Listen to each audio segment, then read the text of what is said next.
Salut à tous, c'est El Critico et aujourd'hui on se retrouve pour une toute nouvelle vidéo avec Xemilo. Voilà, donc on se retrouve aujourd'hui pour faire le bilan de l'année 2025 et surtout le top 10 des films de l'année 2025. Et on a aussi fait le flop 10 qui va se trouver directement sur sa chaîne. Donc si vous voulez aller voir le flop 10, allez voir sur sa chaîne. Voilà, je vous mettrai le lien en description. La vidéo sera mieux. Peut-être pas, mais let's go hein. C'est parti. Allez. Alors déjà, avant de commencer à dire les films qu'on a préférés en 2025, quel est ton bilan de l'année? Nul. À toi. Ben, en fait, moi, je trouve que ça s'amuse. C'est une année qui est plus que correcte, mais qui n'est pas incroyable par rapport aux autres années, même par rapport à 2024 où des gens se plaignaient comme quoi ça baissait un peu la qualité des films. Moi, je trouve pas. Il y a eu des bons films, même des très bons films, mais par contre, euh, par exemple, mon top 3, comme je te l'ai dit tout à l'heure d'ailleurs, de 2024, tabasse un peu quasiment l'entièreté de mon top 10 cette année. Voilà. Mais bon, voilà, on n'a pas eu des films incroyables, on a surtout eu des reboots, des remakes, de reboots, des suites, des choses comme ça. Donc forcément, ça n'a pas été une année énorme en termes de créativité pour les films au cinéma. Mais pour 2026, ça s'annonce super.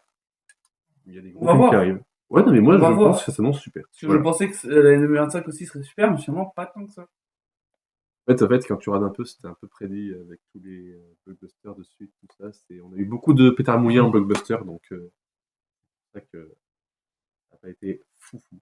Mais voilà, on espère que 2026 sera meilleur. Donc, on va commencer avec nos 10e places pour notre top 10. Tu commences ou je commence? Je commence sur ta chaîne. Allez, et ben c'est parti, je commence. Mon top 10 de cette année, c'est Alpha de Julia Ducournau. Ah ouais? Ouais, voilà. Putain. Toi, je sais que tu l'as pas vu, voilà. Non. Mais je sais que t'as entendu des mauvaises critiques dessus. Le film a énormément divisé, comme tous les films de Julia Ducournau. Enfin, sauf que les films graves, ça n'avait pas trop divisé. Je pense au deuxième Titan, ça avait bien divisé parce que les gens, je pense, n'avaient pas compris. Et là, Alpha, c'est la même chose, les gens n'ont pas trop compris. Et du coup, forcément, ils divisent. C'est pas à juste titre. Moi, j'ai vu le film, j'avais des craintes, parce que c'était un film que j'attendais beaucoup quand il sortait au Festival de Cannes. Il s'était fait démonter. Je me suis dit, putain, ça va faire chier. On reproche à Julia Ducournau, dans ce film, d'avoir été beaucoup trop, en train de se la péter, quoi. Que je trouve, oui, peut-être. Mais, tant que ça marche, ça marche. Enfin, il y a pas trop de problème. Et ça donne un bon film. Toute la première partie, elle est, je trouve, très émouvante. On est sur une deuxième partie après, un peu plus constructive de la part des personnages, mais avec un Taraim qui est plus mis en avant, et une Melissa Boros, qui, j'espère, elle est nominée pour les révélations au César. J'espère qu'elle gagnera le César de la révélation féminine de 2026. Donc voilà, Julia Ducournau, moi, c'est un film qui m'a pas bouleversé non plus, mais qui m'a quand même beaucoup ému, qui m'a beaucoup touché, et que j'ai, franchement, bien aimé. Ok, très bien. Par contre, moi, j'avais vu Alpha One et Alpha 520. Numéro 10, Companion. Moi, je l'ai beaucoup aimé. Je ne sais pas trop vous dire quoi de plus, parce qu'en fait, il faut le voir pour... Pas pour croire. Il faut le voir pour comprendre pourquoi je l'ai bien aimé. C'est un film... plusieurs personnes l'ont vu que je connais. C'est personnes indifférents. C'est vraiment un bon film. On s'y attend pas. Enfin, si, toi, tu m'avais dit qu'il y avait un deuxième trailer qui avait beaucoup spoilé. Qui spoil énormément. Moi, pour le coup, je m'attendais à rien de ce film. Et je l'ai beaucoup aimé. Le cast est très cool. Voilà, c'est un bon film. Je ne saurais pas comment vous décrire de plus, quoi. C'est un peu un thriller dans le sens où... mais avec de l'humour. Donc on a de quoi se dire, ah non, ça va être ridicule, ça colle pas. Mais finalement, si. C'est très bien passé. Et le concept, tout est génial dans ce film. Bien aimé. 9e place de mon top, c'est Deux procureurs de Sergei Loznitsa, que tu n'as pas vu toi aussi. Voilà, donc ça c'est... POV, le mec qui regarde des films en noir et blanc tchécoslovaque qui veut se la péter. Il y a un truc assez marrant, c'est quand, dans les 10 premières minutes du film, quand je commence à voir des films, déjà c'est un film qui se passe à l'époque de l'URSS, du communisme, tout ça. Ça se passe après Staline, il me semble, après l'ère de Staline. Et en fait, on va suivre un procureur qui va se déplacer dans une prison où les prisonniers sont torturés. Et c'est pas légal. Bah non. Donc du coup, il veut essayer de voir un prisonnier parce que il a essayé de faire recours en envoyant une lettre à ce procureur-là, et on va lui mettre des bâtons à ce procureur dans les roues pendant tout le long du film. Et c'est vrai que pendant les 10 premières minutes, je me suis dit putain, faut vraiment j'arrête d'aller voir des films d'auteur parce qu'à chaque fois ça m'emmerde. Il y a une scène qui dure 10 minutes au fait où tu vois un mec qui brûle des lettres. Ça reste intéressant, mais à ce moment-là, je commençais un peu à m'ennuyer. Et puis dès que le procureur arrive, ça devient super. Donc le procureur qui est joué par Alexandre Kouzmetov, qui est un super acteur. Vraiment, je pense que c'est peut-être la meilleure interprétation que j'ai vue cette année.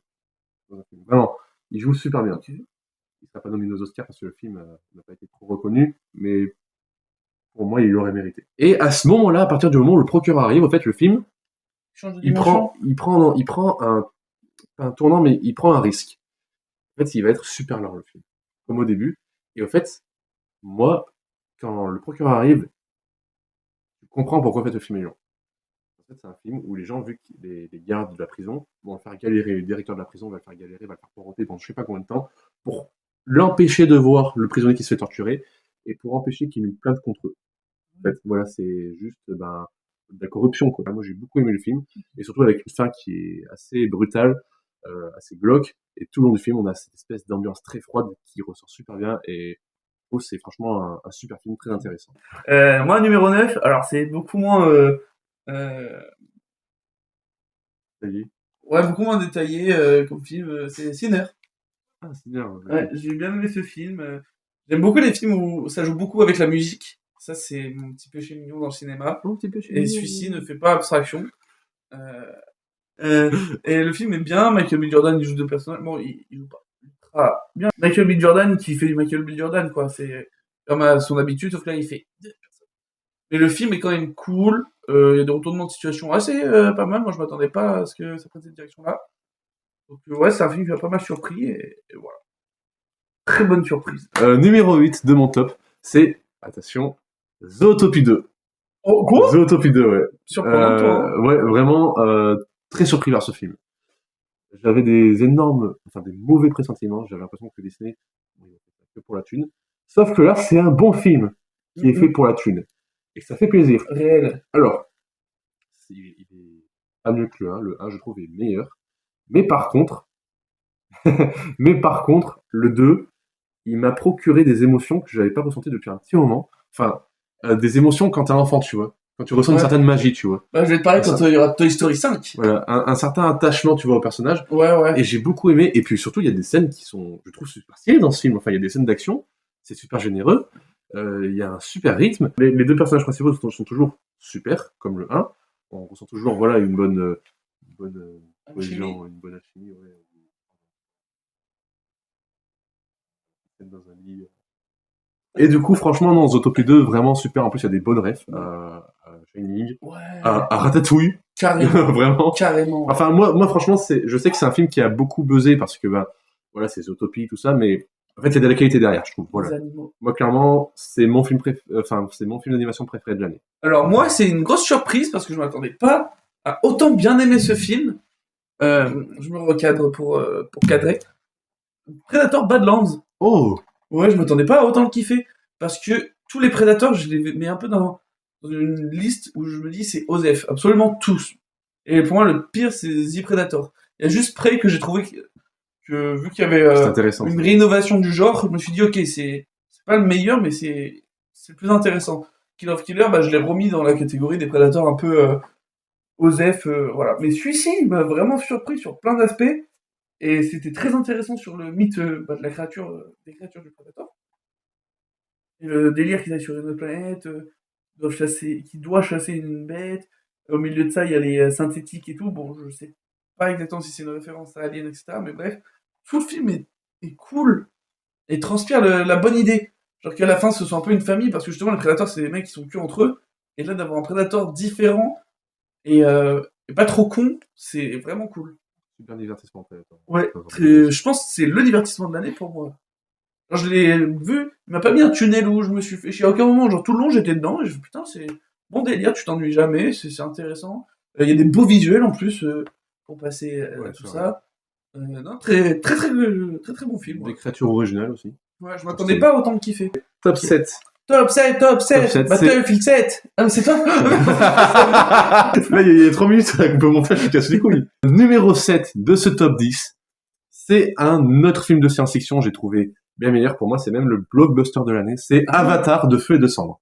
Voilà. Toi, je sais que Non, il est bien, il est bien. je sais que t'as trouvé ça juste sympathique. Il est bien. Mais moi, voilà, je suis un énorme fan d'Avatar. Voilà, depuis que ça existe, le premier, banger. Le deuxième, c'est très bien. Mais le troisième, il est encore mieux que le deux, voilà. À chaque fois, de toute façon, qu'il y a un film Avatar qui sort, c'est un événement pour moi. Enfin, même Pour le monde, hein. pour tout le monde, hein, ce film, cartonne à chaque fois. Mm. Et non, c'est excellent. Alors, Il y a ce sentiment de déjà vu. Mais, ça reste toujours aussi bien. Voilà. J'ai pas vraiment Faut pas qu'ils abusent, quoi. voilà, j'ai pas vraiment d'arguments ultra précis pour dire plus sur le film, mais je suis un énorme fan c'est bien, quoi. d'Avatar et j'adore l'univers. Et en fait, moi, tu mets Navi qui défendent leur territoire et tout, avec un peu d'émotion, tout ça, ça me suffit. Et là, en plus, ils nous mettent d'autres créatures marines. C'est trop stylé. La scène d'action finale, elle est trop bien. La scène d'action de début aussi, trop bien. La méchante Varang, super intéressante. Ouais. J'espère qu'elle sera encore plus Développée. ouais, dans le futur. Franchement, voilà, j'espère que le 4, ça sera pas non plus encore un Avatar la voix de l'eau 3. Voilà, j'espère que ça sera pas proche. Normalement, ça devrait pas l'être. Mais franchement, là, pour celui-là, pas déçu du tout et j'ai vraiment bien kiffé. Numéro 7. Les Bad Guys 2. Ouais, j'ai adoré le premier volet et je me disais jamais de la vie peut faire mieux pour le 2. Ils ont fait mieux pour la vie que... Le 2 est meilleur que le 1. Et je pensais pas que c'était possible. L'animation, c'est du bijou. Je trouve incroyable. Cool, ouais. Même les délires où ça part trop loin, genre... ils rattrapent une fusée en plein vol et tout. Tu te dis what the fuck, mais ça passe tellement bien. Les personnages sont trop attachants. Ouais, les personnages, en fait, c'est tellement chaleureux et attachant. À chaque fois qu'ils font un coup, c'est toujours drôle, c'est toujours cool quand ils font le plan pour la mariée. Ouais. Tu sais, il faut qu'ils échangent la mariée à un moment donné. Ouais, c'est trop bien pensé, c'est rigolo. En plus, c'est avec des animaux, donc ça laisse plein de possibilités. Genre, le serpent, il peut se faufiler à tel endroit. Tout. Les auteurs, ils ont beaucoup d'imagination et j'aime beaucoup. Ils sont allés jusqu'au bout. Ouais, j'aime beaucoup cet univers des Bad Guys. C'est vrai que c'est cool. Ouais, cool. et ça sort de nulle part et tout, et c'est ça que j'aime encore plus. Original complètement. Très bon divertissement. Ouais. Numéro 6, pour ma part, c'est L'âme idéale. Film français qui est sorti en même temps qu'Avatar. Donc, très éclipsé. T'es aigri. Film français très éclipsé, malheureusement, et qui est super, je trouve. Voilà, c'est une bonne surprise de fin d'année. C'est un film dramatique qui va parler en gros de l'histoire d'une femme qui voit les morts. Et un jour, elle a un accident de scooter en rentrant chez elle. Et il y a un mec qui va l'aider. Elle va développer une relation avec cette personne, sauf que cette personne est décédée. Voilà. Et on va avoir toute une histoire d'amour. Alors, c'est ce qu'il est dans l'avance, mais il y a un peu plus que ça. Voilà. Au début du film, c'est vrai qu'on a ce côté très intéressant avec cette femme qui voit les morts, tout ça. On a des scènes vraiment touchantes pour le coup. Et en fait, moi, j'avais un pressentiment. Je me disais, putain, ils ont tout montré dans l'avance, du coup, on va avoir aucune surprise. Et en fait, dès qu'on a cette rencontre entre deux personnages, en fait, on apprend assez vite voilà, que le mec il est mort, comme on voyait dans la bande-annonce, comme il nous l'avait dit. Et de là, en fait, il va y avoir une sorte de plusieurs événements. Alors, c'est pas des événements de fou furieux, mais c'est des événements qui vont toucher, qui vont beaucoup porter sur le fait d'être en couple avec un mort, qui est assez bizarre. Et j'ai trouvé ça vraiment super intéressant et surtout beaucoup touchant. Et l'actrice principale qui s'appelle Magali Lépine-Blondeau. Alors elle, je sais pas d'où elle sort, mais par contre, c'est pas déconnant qu'elle soit nominée au César pour meilleure actrice. Franchement, elle mériterait. Elle est super touchante. C'est elle qui porte le film. Elle est superbe. Et franchement, non, L'âme idéale, vraiment très très bonne surprise. Et pour moi, le film dramatique de l'année, c'est le film qui a failli le plus me faire pleurer. Alors, numéro 6 pour ma part, c'est Pris au piège. Ah ouais. Ouais, avec Austin Butler. C'est ça. Austin Butler qui du coup avait été nominé aux Oscars pour le second rôle dans Biker Rider. C'est ça. Et pour le second rôle dans Dune 2.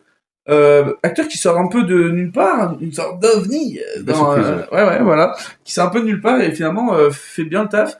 Et là, Pris au piège, je m'attendais pas à ce soit aussi bien. C'est un bon délire, ça s'arrête pas. En fait, je vais pas vous dire l'hybride de quoi c'est. C'est en gros un mec qui se retrouve mêlé à une histoire de gang, un truc complètement banal, mais avec une touche d'humour, mais agréable, pas bourratif, ni pas assez, c'est vraiment calé parfaitement. C'est l'humour bien mis en même temps de la tension, parce qu'évidemment c'est un drame, il se passe des choses, des épreuves qu'il vit, c'est chaud, mais il y a de l'humour, mais bien dosé, il y a des bonnes scènes d'action, il y a des bons dialogues, tout le monde joue bien, non franchement, celui-ci, pareil comme pour Compagnon, j'ai pas trop à dire de plus, c'est un bon film, il faut le voir pour le croire.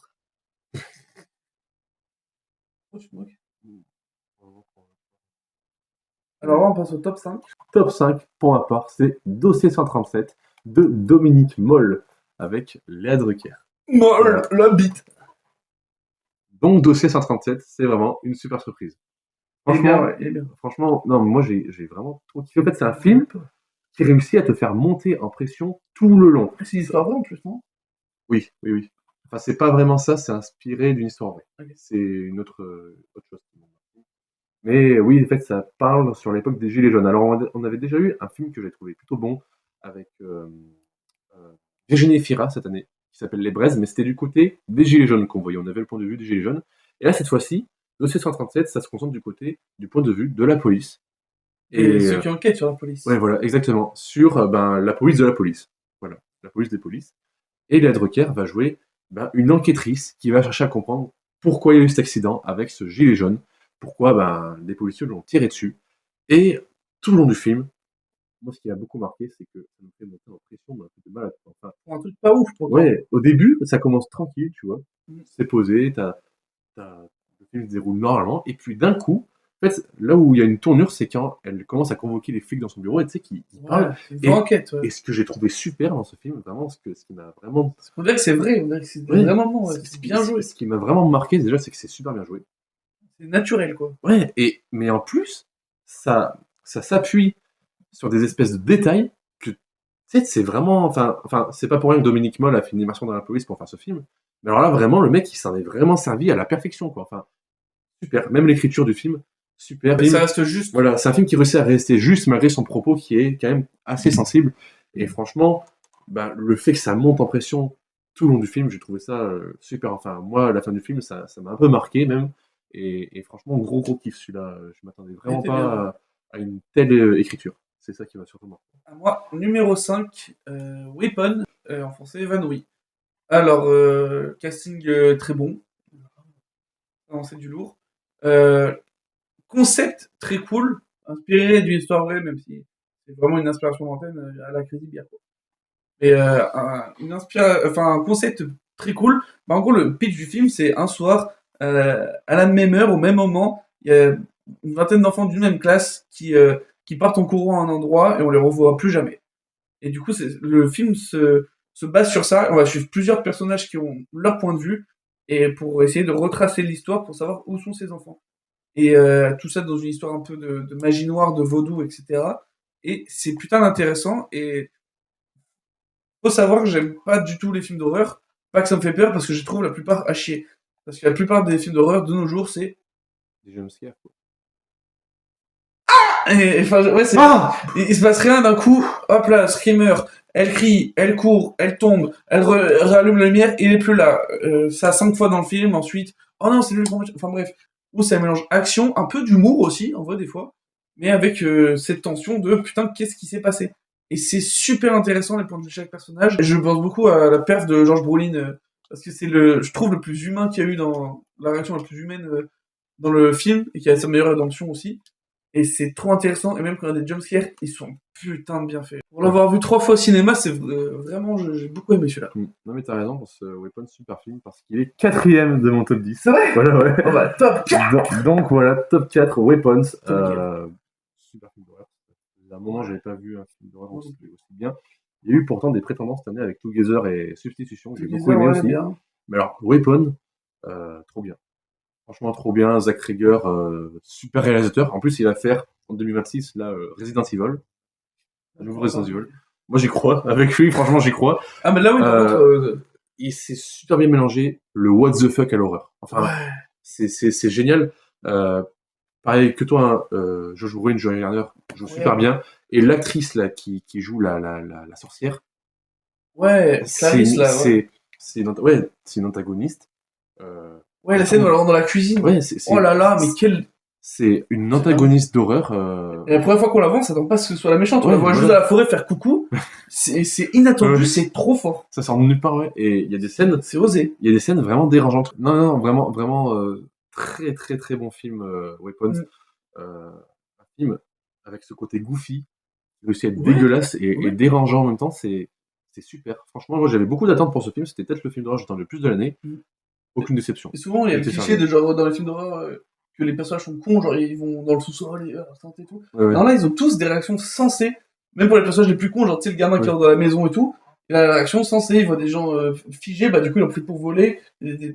C'est Ouais, ouais. humain, ouais, c'est. Mais oui, non, mais on C'est a. Ouais, ouais, en plus, on a cette deuxième partie de film qui a un peu divisé les gens parce qu'ils se sont dit, oui, ils ont fait de l'humour un peu pour rien. Non, moi je trouve que c'est vraiment Ouais, super bien foutu. c'est très bien Je trouve que c'est amené. quasiment même du génie. Enfin, Ah oui, le oui, mec oui. réussit à nous faire peur en nous faisant rigoler en même temps. Enfin, Ouais. ouais. Franchement, Weapons, vraiment un bon petit coup de cœur cette année.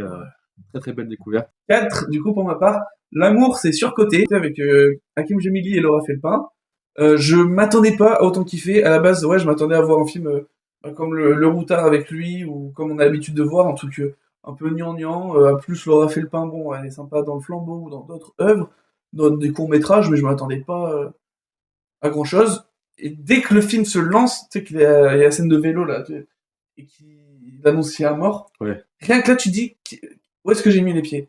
Et ensuite, on suit le héros, donc c'est un mec, voilà, lambda, il a perdu un de ses amis, et c'est un mec qui, voilà, il y a pas vraiment de projet dans la vie, il rencontre une fille, mais il veut pas passer pour un fragile à dire qu'il aime et tout, du coup, pour lui, c'est juste un plan cul, et il va développer des sentiments pour cette fille, ils vont vivre une histoire d'amour, mais lui, il est très brisé à cause de beaucoup de choses dans sa vie, elle va l'apprendre à affronter tout ça, au milieu de plusieurs péripéties, elle va l'emmener voir ses parents, ils vont accueillir un grand de leur quartier qui jugeait beaucoup au début et qui vont comprendre pourquoi il agissait comme ça. Et je m'attendais pas à ce que ça se passe comme ça. Je m'attendais à une histoire d'amour simple, basique. Et à la fin, c'est vraiment un coup de poing dans le cœur où, quand il se livre à la psy, il pleure et à la fin, il y a la magnifique scène où il est sur un scooter sous la pluie et il fume une clope en pleurant. C'est beau, c'est une misère très bien retranscrite. Et je m'attendais pas à autant kiffer ce film. Ouais, c'est vrai. Game Gemini qui est très très bon. Ouais, putain. Je m'attendais pas à ce qu'il me touche autant. Et on va parler d'un film touchant parce que mon top 3, c'est la même chose, le même type de film, c'est Classe moyenne. Pas du tout, c'est pas du tout la même chose. C'est un film complètement what the fuck. Quoi? On a comparé énormément ce film à Parasite. C'est pas du tout la même chose. Vraiment, c'est absolument pas la même chose. On dit que c'était Parasite français. C'est pas du tout la même chose. Mais par contre, qu'est-ce que c'est bien Classe moyenne. Je peux pas rattraper celui-là. Non mais ce film, franchement, je sais qu'il y a pas beaucoup de gens qui ont dû beaucoup kiffer, même des gens qui ont dû le détester, mais ce côté complètement what the fuck, complètement malaisant tout le long du film. Oh, le Puis il casting, y a le mec c'est des Tuches aussi, il y a Ramsey, Eric, il y a Laurent. Ramsey, il y a Laurent Lafitte, il y a Laure Calamy, Élodie Bouchez. Les quatre dans ce film sont au top de leur forme, je trouve. Surtout Laurent Lafitte, qui j'espère sera nominé au César pour les meilleures performances dans un rôle secondaire. Je pense Ah même ouais. qu'il mérite de remporter le César parce que il joue un connard et il joue trop bien le connard. Mais ouais, Laurent depuis Lafitte. le conte de Monte Ouais. Cristo, il le sait que pour ça maintenant. Non, non, non, mais vraiment là, Laurent Lafitte, moi, il m'a choqué à l'écran. Même Ramsey, il apparaît pas beaucoup, mais oh super. Et toutes les scènes de tension, même le climax final, parce que oui, il y a un climax dans ce film qui choque un peu, et franchement, c'est super bien foutu. Il y a de la comédie, il y a de la tension, il y a même une petite touche d'humour, mais une petite touche d'humour un peu satirique, et je trouvais ça vraiment super. Franchement, ça c'est vraiment le type de film français qu'on doit tenter plus de fois. Franchement, vraiment super cool film. Du coup, mon top 3, ça vient de Corée, c'est Nisa 2. Alors, j'avais pas vu le 1, C'est chinois. j'ai vu... Mon numéro 3, ça vient de Chine, c'est Nisa 2. Alors, pour la précision, j'avais pas vu le 1 parce qu'il est indisponible en France. Donc, j'ai regardé un vieux résumé sur TikTok et tout. Ouais, YouTube et Et tout. du coup, c'est pour ça que j'ai commencé Nisa 2, je m'attendais pas à forcément bien l'aimer, je me suis dit, il faut le rattraper parce qu'on m'en a dit du bien. Et du coup, je lance le film, au début, je m'attendais à pas grand chose. Et au début, ce qui m'a surpris, c'est l'animation. Et plus on avance, moi j'ai une scène en tête, là où ils se battent sur des bambous. Je sais pas si tu te souviens. Ouais, c'est là stylé. L'animation, Ouais, faut le voir, pour le croire. encore plus le croire, là. C'est une animation que j'ai, en 3D en tout cas, que j'ai jamais vu ça de ma vie, et je ne pense que jamais ce sera égalé ou dépassé. C'est un niveau de perfection que je pensais pas que c'était possible en fait. C'est un truc que j'ai jamais vu, une animation de mes frères, ils ont dû mettre des années, ou alors ils ont dû employer 500 000 employés pour faire ça. C'est une folie d'animation, et l'histoire elle est pas sans reste non plus, c'est un délire où, de manipulation divine, et, euh, et au début de 2h30, je me suis dit, ah, ça va être long, en plus chinois sous-titré, ça va être chiant. Finalement, c'est passé très facile. Et ouais, l'animation qui arrive énormément, mais l'histoire, elle est pas à plaindre non plus. Hein. coup, ouais, j'étais très surpris de ce film. Et carrément, je l'ai vu la semaine dernière, pour pas vous mentir, là on est en 2026, et j'ai dû changer mon top pour ce film parce que il est incroyable. Donc vous arrêtez pas, ouais, c'est chinois, j'ai flemme de lire 2 heures et tout. Franchement, faites-les parce que ça vaut putain de le coup. Ouais. Oui, c'est le 5e film le plus vu au monde, et franchement, ça les mérite. Hein. Ça vaut le Si coup. du coup à l'avenir on a des films d'animation de cette qualité-là, c'est l'avenir de l'animation est assuré. Hein. Numéro 2. Voilà, on approche de la conclusion. Ah, grand pas. Je pense qu'on n'aura pas du tout les mêmes. Numéro 2, tu connais même pas ce film, je pense. L'épreuve du feu. L'épreuve du feu. C'est un film qui a fait beaucoup parler de lui en été. Voilà, j'avais vu beaucoup de posts dessus en disant que c'était super. Et moi, comme un gros con, bah, je suis pas allé le voir au cinéma. Je suis pas allé le voir parce que je me suis dit, encore un film, je pense que les gens surcotent. Je l'ai C'est français? rattrapé, ouais, je l'ai rattrapé avant le Nouvel An. Je me suis senti con dedans. Je me suis dit, putain, mais qu'est-ce que c'est que ça? Ça va raconter cette histoire, juste, c'est simple, d'un mec qui vit sur une île, et en gros, il va rencontrer une fille sur les réseaux sociaux. Cette fille-là va venir sur son île, et au fait, il va se passer plein de couilles. Mais plein de couilles, genre, Et c'est un film de dans la quoi? relation. Un film dramatique, humour. Mais alors, non, non, non, d'amour, d'amour. Ah, d'amour. Oui, Ok. un film dramatique d'amour, euh, de romance, quoi. Mais c'est pas ce que vous pensez. C'est un film qui va partir un peu dans tous les sens. La relation de ce couple-là va complètement changer parce qu'il va y avoir plein de merde. Et c'est un film qui te touche beaucoup. Voilà, moi, c'est un film qui m'a vraiment beaucoup touché parce que, en fait, le personnage principal essaie à chaque fois de se remettre en question. Et à chaque fois, il n'arrive pas à se surpasser parce qu'à chaque fois, on le rabaisse. Et à la fin, c'est un coup de poignard dans le cœur. Dans l'épreuve du feu, superbe découverte d'ailleurs, les 2 acteurs qui sont nominés au César pour les meilleures révélations, je pense qu'ils méritent de gagner le César, tous les deux, parce qu'ils jouent super bien. Donc voilà, l'épreuve du feu, énorme découverte, et je vous encourage, en tout cas pour ceux qui l'ont pas encore vu, à le rattraper. T'as ennuyé tout le monde, du coup, moi, je parlais d'une vraie masterclass. Non, Chainsaw Man, l'arc raisé, en 2e position. Aussi haut. Ouais, parce Ah, que la vache. première fois que je l'ai vu, je me suis dit, ouais, pas dingue, pas dingue. J'ai vu une 2e fois, j'ai fait, attends, qu'est-ce que je viens de voir? Et j'ai vu une 3e fois, je me suis dit, putain, en fait, j'avais pas compris. En fait, tu t'es endormi devant. C'est quoi. Ouais. Du coup, Chainsaw Man, l'arc raisé, ça parle de quoi? Bah, c'est l'arc de raisé de Chainsaw Man. Hop là, fin de la vidéo. Non, en fait, c'est un arc, mais je m'attendais pas à ce qu'il fasse en film, parce que je voyais pas ce qu'il y avait d'intérêt à faire. C'est comme genre le train de l'infini, j'aurais préféré de Demon Slayer le voir en saison qu'en film. Je voyais pas trop intérêt, mais finalement, ça passait. Et ben, j'ai bien fait de fermer ma gueule, parce que l'arc raisé, c'est très bien prêté au format film. Et bah, pareil, l'animation 2D, c'est du jamais vu. C'est oufissime. Et même les musiques, la scène où ils sont dans la piscine avec la musique qui se lance, c'est très beau ce qu'on voit là. Et les scènes de combat sont pas à plaindre non plus.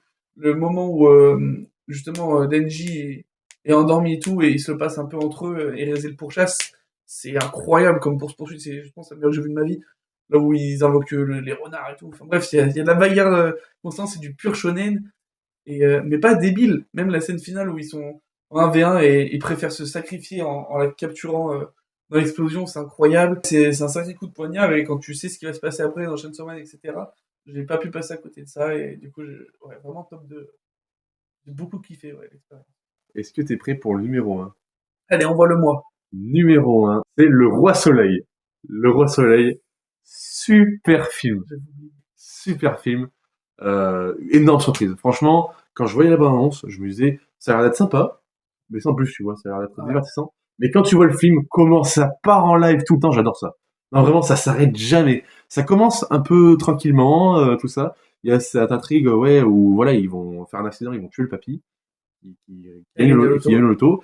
Et au fait, moi, je pensais pas que ça allait partir autant en live, quoi. Je pensais, tu sais, qu'ils allaient essayer de rester calmes, essayer de se partager l'argent, et que, tu sais, ça allait pas se passer Et tout le c'est film une dans le pièce de bar. théâtre à la base en plus. Ouais. Et là, tout le long du film, ça monte en intensité, et ça a ce côté what the fuck qui me plaît trop. Non, vraiment, vraiment. Et en plus, c'est super brutal. Il est Enfin, bien, il est bien. il y a des personnages qui meurent, tu t'y attends pas, et d'une façon horrible à des moments. Ça m'a rappelé Et le gagnant, moi, un petit peu, des fois. ouais, c'est Bon, vrai. c'est mon avis. Mais sauf que là, celui-là, il est bien plus haut que Fianso. pour moi. Ouais, Fianso, super acteur dans le film. Pio Marmaille, pareil, un très très bon acteur. Et pareil pour tous les autres qui les accompagnent. Énorme surprise, franchement. C'est un film qui piège via sa bande-annonce parce qu'on a l'impression que c'est un film Bah ouais. un peu indépendant, juste, mais c'est un film peut-être indépendant, mais c'est un super film. Énorme surprise. Et il a été diffusé au Festival de Cannes en séance de minuit. Donc les séances de minuit au Festival de Cannes, c'est pour les films What the Fuck. Mais là, c'est un film What the Fuck, mais c'est un film What the Fuck qui est trop bien. Vraiment, je vous le confie à 100%. Fianso, si tu pouvais me le dédicacer. Voilà, j'en profite, tu vas voir cette vidéo. Abonne-toi, El Critico aussi. Et tu pourras me le signer. Et bonne chance pour le César, parce qu'il peut remporter le César de il la meilleure mérite. révélation. Il mérite. Ouais. Alors, le numéro 1 qu'on attend tous, celui qui a des bons goûts. Je rigole. Une bataille Si après je l'autre. vous dis une lasagne après l'autre. Mon numéro 1, alors si je vous dis. Atoman, non, Superman. Ouais. Numéro 1. Ah, mais même facile, hein. Putain. Et je suis surpris que tu l'aies mis dans aucun top. Mais je peux comprendre. Pour l'avoir vu au cinéma. Ouais. Je m'en lasse pas. Bah, en fait, ça m'a fait la même chose que pour Chainsaw Man. Bah, je me suis pas endormi. La première fois que j'ai vu, c'était pas du tout ce à quoi je m'attendais. Et du coup, dans ma tête, j'étais un peu déçu. J'ai dit, ok. C'est pas ce que tu t'étais dit aussi? Non, moi, je m'étais dit, c'est bien, mais Ça manque un truc. il manque un truc. Quoi. Ok. J'ai revu une deuxième fois, avec moins d'attente, en sachant un peu ce qui va se passer et tout. J'ai préféré. Et le voir une troisième fois, ça m'a confirmé que c'est vraiment ce banger dont on avait besoin et pas qu'on voulait. C'est vraiment ce qu'on avait besoin et pas ce qu'on voulait. Moi, je voulais complètement autre chose et j'étais dans l'erreur. Et James Gunn nous a donné ce qu'il nous fallait pour. Je compte faire une. Désolé, je me procure ta chaîne. T'inquiète. Mais je compte faire une vidéo sur la question de la réponse. La question, c'est qui est Superman? C'est quelqu'un qui sauve parce que, suivant ses épreuves, bah là, la question, c'est ses parents lui ont dit de le faire, donc il le fait. Et là, justement, il y a un retournement de situation, c'est que ses parents ne voulaient pas qu'il sauve le monde, ils voulaient qu'il le domine. Et du coup, ça a remis en question et le mythe de Superman, où il se repose la question de pourquoi je fais ça. Et c'est ce que je préfère dans le cinéma en ce moment, c'est de complètement briser le mythe et de le retravailler pour en faire une version moderne comme ils ont fait pour Barbie, etc. Ou le Spider-Man de Across the Spider-Verse. J'adore ce genre de délire et je trouve que le Superman c'est celui qui l'a mieux fait. Et rien qu'avec le discours du père dans le film, euh, rien que ça tabasse en fait tous les films Superman qu'on a eu jusqu'à de tous les temps en fait. On n'a jamais eu un si beau dialogue, un échange entre Superman et son père qui a autant bien marché. Et ça c'est la magie de James Gunn. Quoi. Le mec il arrive à rendre tout dingue. Et même des personnages comme Mister Terrific dont tout le monde s'en bat la race qui brille dans ce film. Très intéressant. Ouais, qui brille, même Crypto, même Supergirl, qui est pas du tout comme on la montre habituellement, elle est comme dans les comics, bien barrée et tout. L'acteur qui fait Superman le fait très bien, la scène de fin où il confronte Lex Luthor en lui disant qu'il est plus qu'humain que lui, c'est une folie d'écriture. Moi, franchement, j'ai mangé ma claque après coup. Voilà, je sais pas toi ce que t'en as pensé, mais... Moi, je trouve que c'est juste un bon divertissement. Ah ouais. Je pense Ouais, que j'ai pas Supergirl vu ça. sera meilleur que Superman. Je pense, mais il faut jamais dire jamais. Mais Superman, c'était ma plus grosse attente de l'année. J'étais très très hype. J'ai pas été déçu, mais j'ai juste bien aimé. Quoi. C'est pas incroyable. Juste toi, t'as regardé Superman. Ah, mais oui, c'est vrai. Mm. Ben, pour le savoir, vous pouvez aller sur sa chaîne. Hein. C'est Xemilo. Ah, Je tu vas pas te faire mettrai- chier à la mettre au montage? je vous mettrai- Donc voilà, c'était notre top 10 des films de 2025. N'hésitez pas à mettre en commentaire, mais bien sûr, vos Si films on en a préférés. oublié, ouais. Voilà. Je sais qu'il y en a beaucoup qui vont dire une bataille après l'autre, il est où? Parce que c'est le film qui a mis le plus de monde d'accord. Non, dis pas ça. Moi, j'ai bien aimé, mais. il manquait Ouais, moi un aussi, j'ai truc bien aimé. Venez voir ma vidéo du flop. Voilà, toi, t'es dans la bûche. Bon, allez, on se retrouve très bientôt. On se retrouve pour attaquer cette année 2026 de très bons pieds. Et on se dit à la prochaine. C'était le Critico. Salut.